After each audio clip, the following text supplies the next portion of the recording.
హుజురాబాద్ నియోజకవర్గ ప్రజలందరికీ కూడా నమస్కారాలు తెలియజేస్తా ఉన్నాను. భారీ వర్షాలు పడతా ఉన్నాయి. అందరూ కూడా అప్రమత్తంగా ఉండాలి.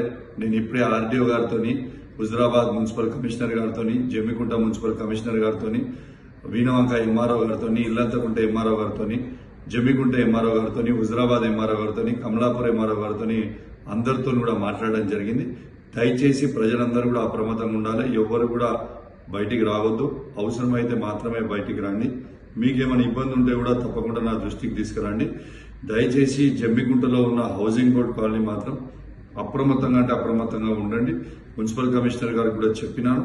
దయచేసి కింద ఉన్న హుజురాబాద్ లో ఉన్న గాంధీనగర్ కావచ్చు, మామిళ్లవాడ కావచ్చు, ఇంకా అనేక ప్లేసులు ఏడున్నా కూడా దయచేసి అందరూ కూడా అప్రమత్తంగా ఉండాలని కోరుకుంటూ, బీఆర్ఎస్ పార్టీ కుటుంబ సభ్యులు మన నాయకులు అందరూ కూడా దయచేసి ప్రజలకు కూడా అందుబాటులో ఉండాలని కోరుకుంటూ సెలవు తీసుకుంటాను. జై తెలంగాణ, జై కేసీఆర్.